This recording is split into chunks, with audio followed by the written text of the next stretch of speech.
दुनिया में पिछले 100 सालों में जो ground breaking inventions medical science में हुई उसमें एक हेपेटाइटिस सी का इलाज भी है। इतना जज्बाती उतार चढ़ाओ इंसान का दिमाग बर्दाश्त नहीं कर सकता। नौजवान काम कर रहा होता है, ऐसे काम कर रहा है लैपटॉप पे, ये फिर देखता मोबाइल, फिर ऐसे ऐसे फिर ऐसे फिर ऐसे। सहाबा कराम जब आपस से मुलाकात करते थे, सलाम दुआ करते थे, और जब जुदा होने लगते ये सूरत जरूर पढ़ लिया करते थे। इंसान नुकसान में है, ह्यूमंस आर एट लॉस। 70 नबियों ने दुआ दी जैतून को। फरमाया या रसूलुल्लाह सल्लल्लाहु अलैहि वसल्लम, बुरा आदमी कौन है? कहा बुरा वो जिसकी उम्र लंबी हो लेकिन अमाल बुरे हो। अगर आजमाइशें आती जा रही तो खुश हो जाए कि मुझे चुना गया है। How wonderful are the affairs of a believer.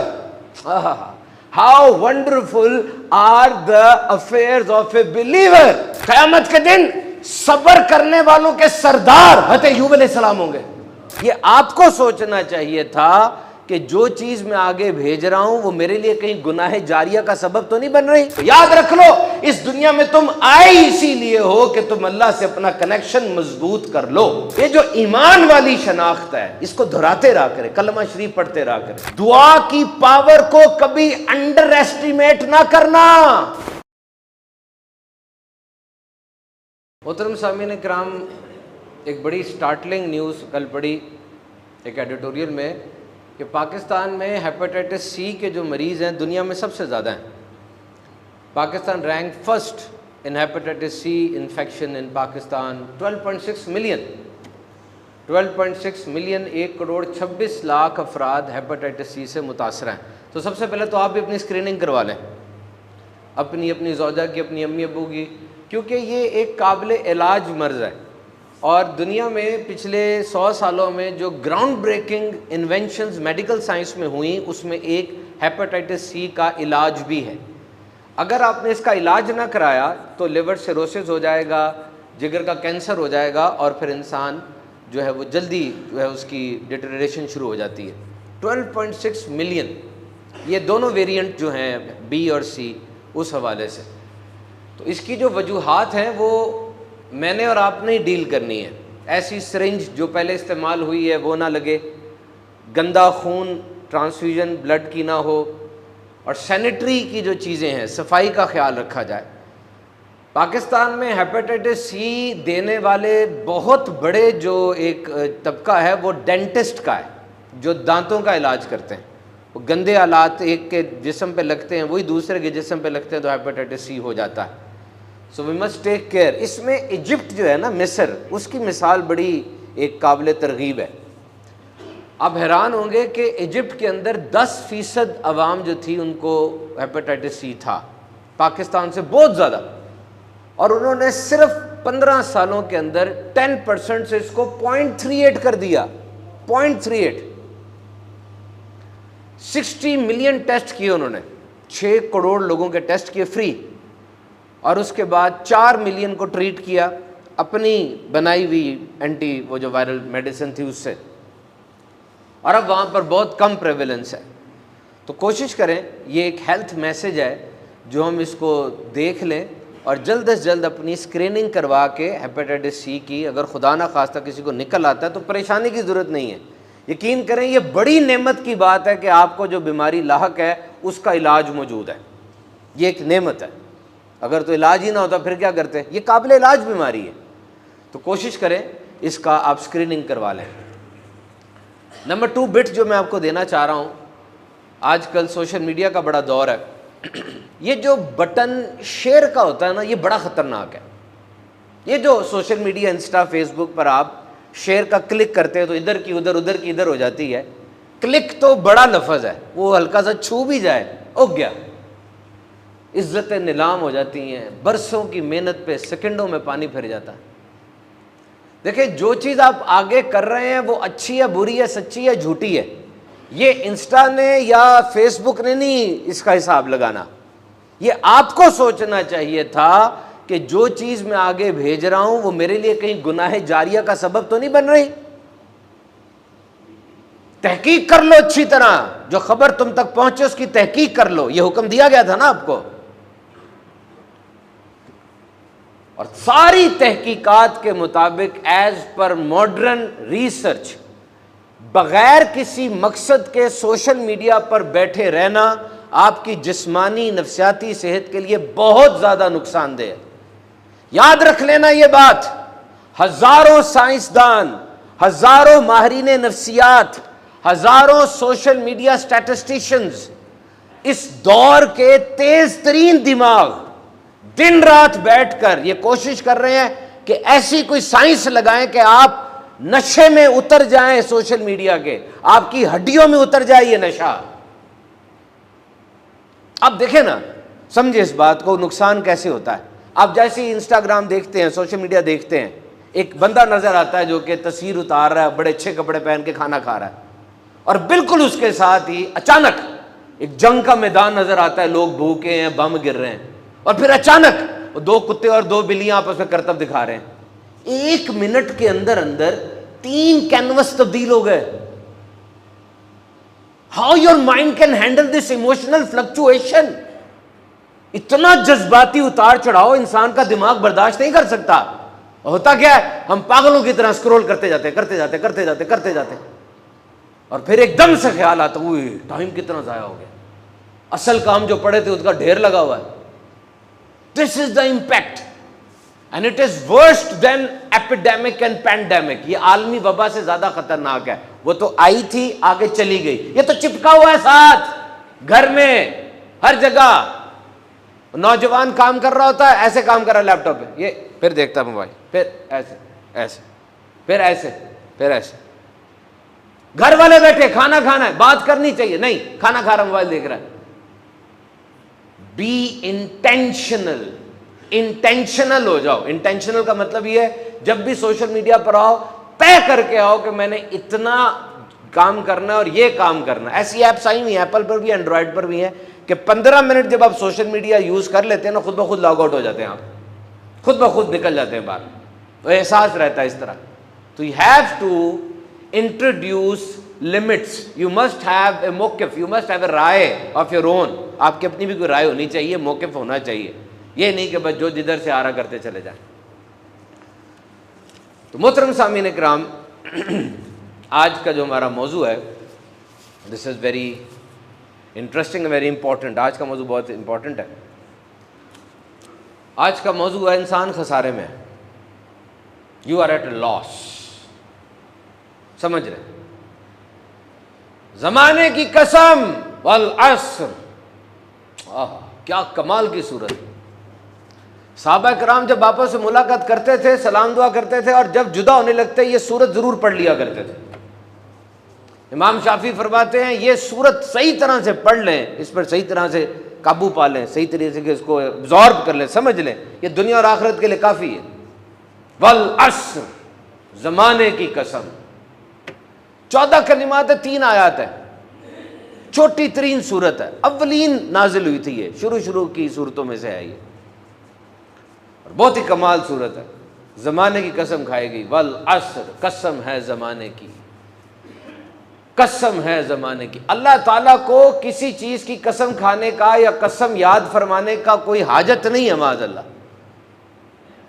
ये मोटाई अहमियत, उस पर रोशनी डालने के लिए, और हम पे रहम है ये कि उस चीज़ की कसम याद फरमाई गई, कि तुम अलर्ट हो जाओ कि ये कितनी अहम चीज़ है कि अल्लाह कसम याद फरमा रहा है। और ज़माना ही तो सारा कुछ है ना, इसी ज़माने में हम पैदा हुए, इसी में बढ़ रहे हैं, इसी में चालबाजी है, इसी में फ़ायदे हैं, इसी में सारा कुछ है। तो ये सारे ज़माने की कसम खा ली गई है कि ये ज़माना जो गुजर रहा है, इस ज़माने की कसम, वल अस्र, कसम है ज़माने की। तो अल्लाह ताला का जो कलाम है, किसी भी किस्म के शक व शुबे तरद्दुद से अलावा है। कसम खाने का मुराद सिर्फ अहमियत जताना, और बंदे कसम खाएं, कसम ना खाया करें, आपकी अहमियत कम हो जाएगी, ज़्यादा कसमें ना खाया करें। और कसम, मेरी माँ की कसम, कुरान की कसम, बच्चे की कसम, ये कसम नहीं लगती। कसम सिर्फ अल्लाह की होती है। अगर खानी भी हो तो अल्लाह की कसम खाए, फिर उसका पैरा दें। तो इंसान नुकसान में है, humans are at loss, you all are at loss. Quran ने वाज़ेह तौर पर बता दिया, तुम नुकसान में हो। इंसान नुकसान में, हर इंसान, हाकिम, गुलाम, बादशाह, गरीब, औरत, मर्द, सेठ, मुलाजिम, सारे इंसान इसमें है। You all are at loss, तुम सब नुकसान में हो। और खसारा कहा गया यहाँ पे, खसारा, नुकसान और होता है, खसारा और होता है। नुकसान का मतलब है नफे में कमी। तुम्हें पहले 20 लाख नफा हो रहा था, अब तुम्हें 2 लाख हो गया, तो ये नुकसान है। या नफा ही 0 हो गया, तो ये भी नुकसान है। खसारा, your whole capital has been destroyed, तुम बैंकरप्ट हो गए, खत्म हो गए, ये खसारा होता है। बड़ी बात होती है ये। और यहां पर किसी माल के खसारे की बात नहीं की जा रही, यहां पर किसी सेहत के खसारे की बात नहीं की जा रही, यहां जिंदगी के खसारे की बात की जा रही। जिससे बढ़कर और क्या हो गया? तुम्हें जिंदगी मिली है, ये तुम्हारी सारी जिंदगी खसारे में है। और कसम खा के बताया कि तरद्दुद ना रहे तुम्हें, शक ना रहे तुम्हें इस बात में कि तुम खसारे में हो। जिस तरह सूरत 3 के अंदर भी कसम खाई ना रब ताला ने, किसकी? इंजीर की, किसकी? जैतून की, किसकी? तूरे सीना की, किसकी? मक्के की, पाक हरम, वो शहर, पाक शहर की, ताकि इन चारों चीजों की अहमियत वाज़े हो सके। इंजीर और जैतून, they are the most nutritious food on the face of planet.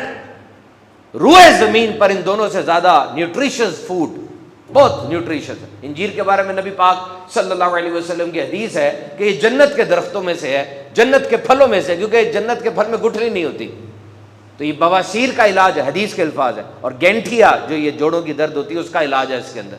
अच्छे तरीके से मैनेज करके अंजीर खाएं, रात को भिगो लिया करें 2, सुबह खाने की आदत बनाएं, बड़ा फायदा होगा। अब एकदम ना कर देना, आज रात को भिगोई सुबह खाया, मुझे फ़ोन कर रहे हैं मौलवी साहब, कोई फ़ायदा तो हुआ नहीं। एकदम से कुछ नहीं होता, 8-10 दिन लगाओ इसके ऊपर। और जैतून की कसम खाइए, आहा, 70 नबियों ने दुआ दी जैतून को। आप सुन के हैरान होंगे, दुनिया के 7 मुल्कों के झंडे के ऊपर जैतून की बेल बनी हुई है। और यूएनओ का जो झंडा, उसमें भी जैतून की बेल बनी हुई है, क्योंकि ये खुशसिगाली की, फ्रेंडशिप की निशानी है ये। और ये जो जैतून है, हज़रत नूह अलैहिस्सलाम ने जब कबूतर को भेजा था, तो कबूतर गया था, तो वापस जब आया ज़मीन का दौरा करके, तो जैतून की शाख ही लेकर आया था अपने साथ। नबी पाक सल्लल्लाहु ताला अलैहि वसल्लम ने जैतून इस्तेमाल फरमाया, और फरमाया बरकत वाले जैतून की मिसवाक करो, क्योंकि ये खुशबूदार है और ये मुंह की बदबू ज़ाइल करती है। ये मेरी और मुझसे पहले नबियों की सुन्नत है। जैतून वाइट, इसको लिक्विड गोल्ड कहा जाता था। याद रखें, जैतून दुनिया में जितना पैदा होता है ना, 90% का तेल बना लिया जाता है। इसका तेल बनाना कोई खास प्रोसीजर नहीं है। जैतून का जूस निकालो, वो तेल ही होता है, जूस निकाल लो, वो तेल है। और वैसे जैतून उतार के आप नहीं खा सकते, एलोरोपिन से ब्रस्ट कर रहा होता है, एक चीज़ है इसमें, बड़ी कड़वी होती है। आपने देखा जो जैतून मिलते हैं वो किसी पानी के अंदर पड़े होते हैं, है ना, फिर वहां से निकाल के खाते हैं, वो क्योरिंग कहते हैं उसको, उसकी करवाहट को दूर किया जाता है। तो कसम याद फरमाई रब ताला ने जैतून की और इंजीर की और तूरे सीना की। तूर वो पहाड़ है जहां जाके मूसा अलैहिस्सलाम अल्लाह से हम कलाम होते थे, और सीना वो जगह है जहां तूर मौजूद है। मुफस्सिरीन ने लिखा है कि हर वो पहाड़ जिस पे गुलशन आबाद है और दरख्त लगे हुए हैं फलों वाले, उसको तूरे सीना कहा जाता है।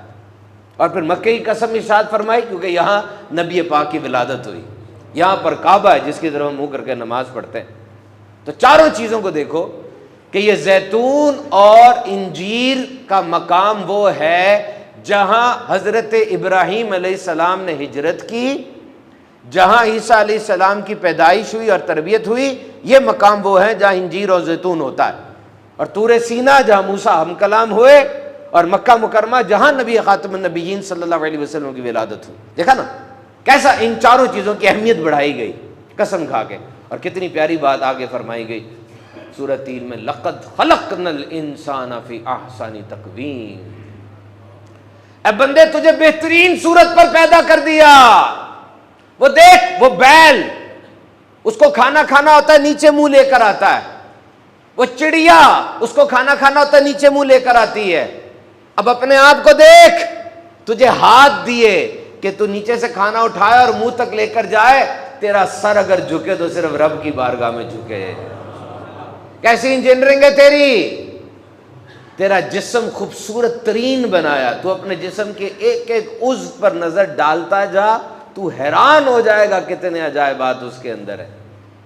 और फिर फरमाया, तुझे नीचे से नीची हालत की तरफ फेर दिया, नीची से नीची हालत की तरफ। इसके दो माना है। पहला माना यह कि जवानी में तेरे पास ताकत थी, you were vibrant, you were passionate, you were full of energy. लेकिन फिर तुझे बुढ़ापा आया, जब तेरे कवा कमजोर होने लग गए, तेरे जिस्म में वो ताकत ना रही। और एक और वजह यह भी इसकी बताएगी कि जवानी के आलम में इंसान ने जो इबादत वो करता है, उसको जवानी की नेमत दी गई। अगर उसने जवानी की नेमत को सही तरह इस्तेमाल ना किया तो उसको जहन्नम में डाला जाएगा, नीचे से नीचे कर दिया जाएगा। और फिर फरमाया, मगर वो जो ईमान लाए और नेक अमल करते रहे उनके लिए बहुत सवाब है। तुम्हें बेहतरीन सूरत दी, नीचों से नीच कर दिया, लेकिन वो जो ईमान लाए और नेक अमाल करते रहे उनके लिए बहुत सवाब है। यहां कुलिया याद रख लो, एक बड़ी मजेदार बात याद रख लो। एक आदमी जो जवानी में इबादत करता रहा, जब वो बूढ़ा होगा, अब बुढ़ापे में उसके पास चाहे इतनी ताकत नहीं है, बीमारियां लग गई हैं, लेकिन वो जो जवानी वाली इबादत थी वैसा ही सवाब उसको बुढ़ापे में मिलेगा। नबी पाक की हदीस है, नबी पाक की हदीस है, and words are so beautiful and so inspiring. कितने जबरदस्त अल्फाज है। फरमाया, a person who is a traveller, a person who is sick, he will get the same reward but deeds he was doing during the period when he was healthy, when he was staying at a place। जो बंदा सफर में है या बीमार हो गया, नहीं कुछ कर सकता, अब उसको वैसा ही सवाब मिलेगा जैसे अमाल वो मुकीम की हालत में और सेहत की हालत में करता था। कैसा कर्म है रब ताला का। और फिर फरमाया, जो ईमान लाए, ईमान लाए, याद रखो ये ईमान लाना ये बड़ा ज़रूरी है। और यहाँ पर ये जो मैंने उम्र की बात की ना, लंबी उम्र और अच्छे अमाल, ये बड़ा अच्छा कॉम्बो है, बड़ा अच्छा कपल है ये, लंबी उम्र और अच्छे अमल करना। फरमाया, नबी पाक सल्लल्लाहु अलैहि वसल्लम से किसी ने पूछा, हु इज़ द बेस्ट, या रसूलल्लाह बताइए बेहतर कौन है, बेहतर कौन है। फरमाया, जिसकी उम्र लंबी हो और अमाल अच्छे हों। फरमाया, या रसूलुल्लाह सल्लल्लाहु अलैहि वसल्लम बुरा आदमी कौन है। कहा, बुरा वो जिसकी उम्र लंबी हो लेकिन अमाल बुरे हों। तो खसारे में कौन लोग हैं जो सूरह असर में फरमाया गया, खसारे में सारे हैं, लेकिन ये 4 लोग ऐसे हैं जो खसारे से बच जाएंगे। यू नो, सूरह असर is the best example of time management. सूरह असर is the best example of time management. सूरह असर में आया, खसारे में हैं सारे लोग, लेकिन वो नहीं जो ये 4 सिफात जिनकी है। नंबर 1, वो जो ईमान लाए, अल्लाह पर ईमान लाए। आप इंजीनियर हैं, आप डॉक्टर हैं, आप फाइनेंस ऑफिसर हैं, आप बिजनेसमैन हैं, आप फॉरेन ऑफिसर हैं, जो भी हैं, आपकी बेसिक आइडेंटिटी ये है कि आप ईमान वाले हैं। You are a believer. याद रखना, बेसिक आइडेंटिटी है कि आप ईमान वाले हैं। बार बार याद करते रहा करें। एक डॉक्टर को ना दिन में बहुत दफा उसकी शनाख्त याद दिलाई जाती। मरीज खड़े होते, डॉक्टर साहब, डॉक्टर साहब, उसकी अम्मी भी डॉक्टर साहब कह के बुला रही होती, हमसाए भी। ये जो ईमान वाली शनाख्त है, इसको दोहराते रहा करें, कलमा शरीफ पढ़ते रहा करें, याद रखा करें कि मेरी ये शनाख्त ईमान वाली है। कनेक्शन तो मजबूत करें ना। देखो मेरी बात गौर से सुनना, अगर तुम्हें बेसुकूनी है, अगर तुम्हें टेंशन है, तो जिस जगह रह रहे हो और जिसके साथ रह रहे हो छोड़ दो उसको थोड़ी देर के लिए। और अब जिस नई जगह पर जाओ ना, सिर्फ जिस्मानी तौर पे नहीं जाना, दिमागी तौर पे भी वहां जाके सेटल होना है। पुरानी बातों को थोड़ी देर के लिए भूल जाओ, मशीनें बंद कर दो और मशीनी आवाजों को भी बंद कर दो। और ये जो फेसबुक की रील के पीछे बैकग्राउंड म्यूजिक नहीं चल रहा होता, जो आपके दिमाग में भी चल रहा है, इसको भी स्विच ऑफ करो। डायलॉग गाने सारे बंद कर दो, वुजू करो और कुरान खोलो। देखो तुम्हारा रब तुमसे क्या फरमा रहा है, देखो ना, खोलो। कौन सी मुसीबत, कौन सी आजमाइश, कौन सी टेंशन ऐसी है जिसका कुरान में हल नहीं है। और अब 2 रकत 5 नमाजों के अलावा रैंडमली जरा पढ़ो, कनेक्शन वो मजबूत हो ना, पता चले मैंने कुछ किया है, कनेक्शन मजबूत हो। याद रख लो, इस दुनिया में तुम आए इसीलिए हो कि तुम अल्लाह से अपना कनेक्शन मजबूत कर लो। This is the only purpose. लेकिन मोबाइल, दोस्त, होटल, सैर तफरी, पैसा पैसा पैसा, अल्लाह को याद कम करते हैं हम, है ना। अल्लाह को इतना याद नहीं करते। ये कनेक्शन मजबूत कैसे होगा? समझ लो, मोजज़ात पर यकीन रखो। दुआ की पावर को कभी अंडर एस्टिमेट ना करना। सब्र के दामन को थाम लो, शुक्र किया करो। खुदा की कसम वो जानता है, जो चैलेंजेस का तुम्हें सामना है वो जानता है, जो आजमाइशें तुम सह रहे हो उसके पता है, अंधेरे में जो तुम रोते हो उससे उन आंसुओं का भी पता है। वो तुम्हें तुमसे बेहतर जानता है। जैसे बच्चा जो मर्जी चीखता रहे, बोलता रहे, करता रहे, मां ने बच्चे के साथ वही करना है जो उसकी समझ में आ रही है, क्योंकि उसे पता है मैं बच्चे के साथ सही कर रही हूं। यही भी डिवाइन फार्मूला यही है। ओ महदूद सोच, महदूद सलाहियत और महदूद अकल के मालिक इंसान, ये नामुमकिन का लफ्ज तेरे लिए है। ये नामुमकिन का लफ्ज तेरे लिए है। वो तो कादिर मुतलक है। अल्लाह अकबर, वो बड़ा है, वो बेनियाज है। इतनी बड़ी कायनात उसने बनाई है जिसके स्ट्रेचेस का ही नहीं पता चल रहा, नंबर ऑफ गैलेक्सीज और नंबर ऑफ प्लैनेट्स का ही नहीं पता चल रहा। इनको जरा सहारा देके बिठा दे कहीं।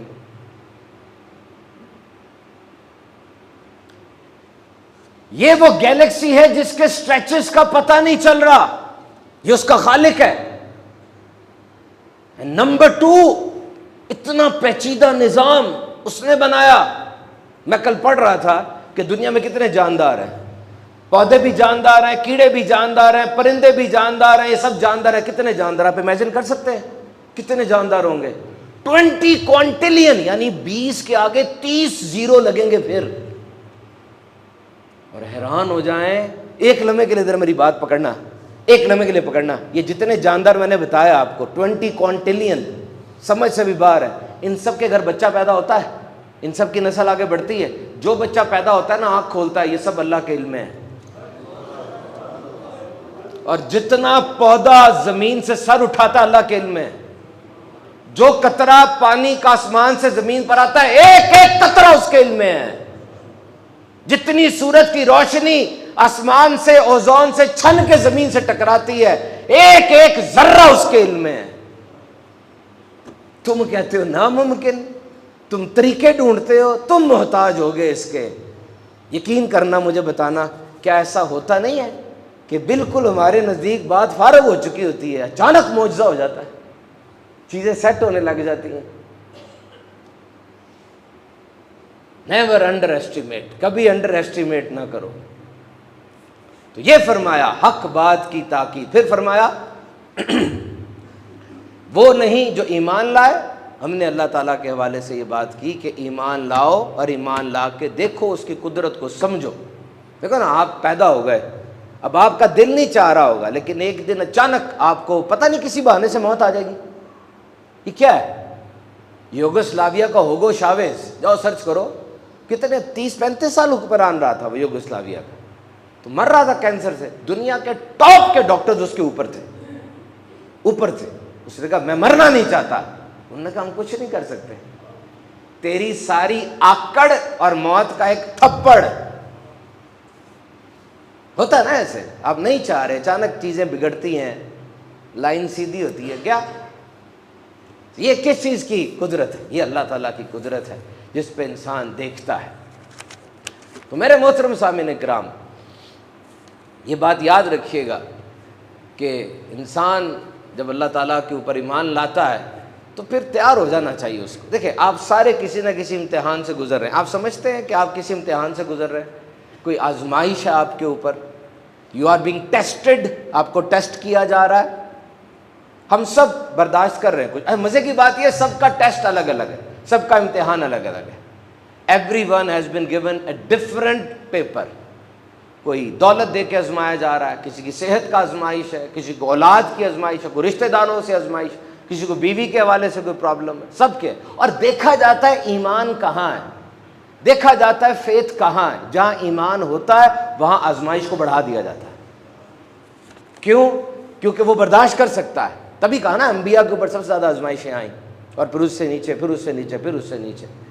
तो खुश हो जाए, अगर आजमाइशें आती जा रही हैं, आती जा रही, तो खुश हो जाए कि मुझे चुना गया है, I have been chosen one. और इस्लाम कितनी प्यारी गाइडेंस दे रहा है कि जब तुम पे आजमाइशें आए तो तुम्हें तो परेशान हो जाना चाहिए, तुम्हें तो नाला और फरियाद और शिकायतें शुरू कर देनी चाहिए। लेकिन कमाल कैसा है कि तुम पे जब आजमाइशें आ रही है तुम अल्लाह का और शुक्र अदा करते जा रहे हो, तुम अल्लाह का और शुक्र अदा करते जा रहे हो। कैसा हिसाब किताब है ये हदीस बड़ी प्यारी लगी मुझे, यकीन करें हर फरमान मेरे आका का ऐसे लगता है बेशकीमत हार के अंदर मोती परोए हुए। सुनो हदीस, सुनो हदीस। How wonderful are the affairs of a believer, how wonderful are the affairs of a believer. कि मोमिन का तो मामला ही अजीब है। कैसे अल्फाज है आका अलैहिस्सलाम के, डूबो जरा। मोमिन का तो मामला ही अजीब है। All affairs are good for him, all affairs are good for him. उसके लिए हर मामले में खैर ही खैर है। अगर आसूदा हाली आ गई, खुशहाली आ गई, वो शुक्र करता है और शुक्र में खैर है। और अगर तंगी आ गई तब वो सब्र करता है और सब्र में भी खैर है। मोमिन के लिए खैर ही खैर है, मत घबराया करो। क़यामत के दिन सब्र करने वालों के सरदार हज़रत अय्यूब अलैहिस्सलाम होंगे। क़यामत के दिन हदीस है, सरदार वो होंगे। यह हज़रत लूत अलैहिस्सलाम की औलाद में से हैं। इनकी जो बीवी थी रहमत, ये तारीख़ इंसानी में बेहतरीन खातून है। ये इन्होंने माल औलाद की उस आजमाइश में कैसे अपने शौहर का साथ दिया। ये असल में ना हज़रत यूसुफ अलैहिस्सलाम की पोती हैं, उनके बेटे थे इफ्राहीम, उनकी बेटी हैं ये। हज़रत अय्यूब अलैहिस्सलाम की आजमाइश मतलब मालो दौलत सब कुछ था, बच्चे बच्चियां, बेटे बेटियां, बहुत बड़ा इनके पास रकबा था, सारा तबाह हो गया। रवायत में लिखा है 1000 ऊंट और 1000 बकरियां दब गईं। एक एक करके आजमाइशें आती गईं। और जब आकर कोई बताता कि हजरत ये काम हो गया है, बच्चे फौत हो गए, जुमला सुने क्या कहते, मेरा क्या है, जिसका था उसने ले लिया। जब तक उसने मुझे दिए रखा मेरे पास रहा, जब उसने चाहा ले लिया। इन्ना लिल्लाहि व इन्ना इलैहि राजिऊन। उसका शुक्र अदा हो ही नहीं सकता, मैं उसकी मर्जी पे राजी हूं। हाय हाय हाय। और फिर सेहत की बात आई, ये इधर उधर की बातें तुम सुन लेते हो कि उन्हें कोड़ हो गया था, उनके जिस्म में कीड़े पड़ गए थे। माज़अल्लाह, नबी को ऐसे नहीं कहना। आबले पड़े थे, थोड़े थोड़े फिंसियां हुई थी और इन मर्ज का वो शिकार हो गए। जबान से फरियाद शिकायत नहीं थी, जब उसने चाहा ले लिया। राजी बा रजा, कैसा कमाल है। और फिर उनके ऊपर जब आजमाइश टली, उन्होंने दुआ मांगी तो फरमाया इधर पाँव मारो, चश्मा निकला, उस चश्मे से उनके बाहर वाली सारी बीमारियां धुल गई।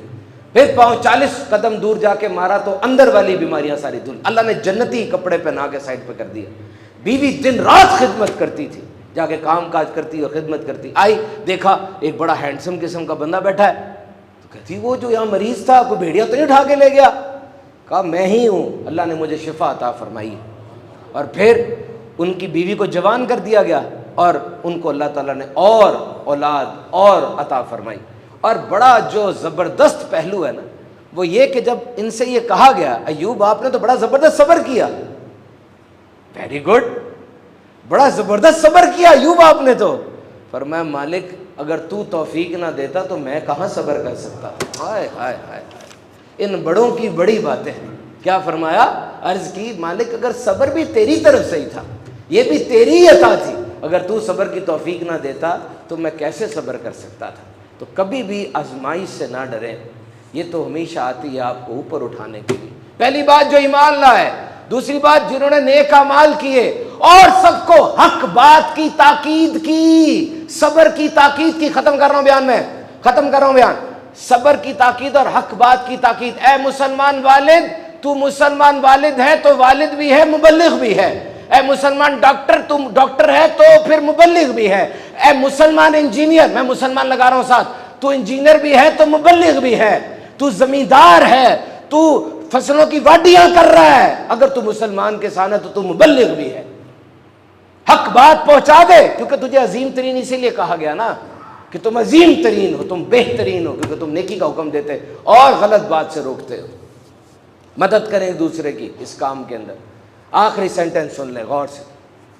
You are the tough, you are the toughest, you are the smartest, you are the best, अब बड़े मजबूत है, बड़े स्मार्ट है, बड़े फास्ट है, ठीक है, लेकिन याद रखना वो चीज़ जो आपको इलीट वॉरियर बनाएगी, जंग में सबसे आगे खड़े होकर लड़ने वाला बनाएगी, वो चीज़ जो आपकी दादे शुजात ऐसी होगी कि सब आपको फॉलो करने लग जाएंगे, हर कामयाबी आपके कदम चूमेगी। वो पता क्या है? वो ये है कि वो लोग जो आपके दाएं खड़े हैं उनकी भी मदद करो और जो आपके बाएं खड़े हैं उनकी भी मदद करो। आप बड़े अच्छे हैं भाई, आपको गोल मिल गया अपना, आपके अंदर स्पार्क भी है, जल रहे हैं अंदर से आप जज्बात की आग में, सब ठीक है, आई एडमायर। लेकिन मुझे इतना पता है कि दुनिया जहां पर रह रहे हैं ना, ये बड़ी खतरनाक और बड़ी मुश्किल जगह रहने के लिए, और जो कुछ भी आप कर रहे हैं अकेले सही तरह नहीं हो पाएगा, अकेले नहीं सही तरह हो पाएगा। उठें और ये हुनर सीखें। क्या हुनर है? कि मैंने दूसरे की मदद कैसे करनी है, और जब मुझे मदद चाहिए मैंने किसको पुकारना है और किस अंदाज से पुकार, सही तरीके से स्ट्रीमलाइन हो जाए। अल्लाह ताला की बारगाह में जो कुछ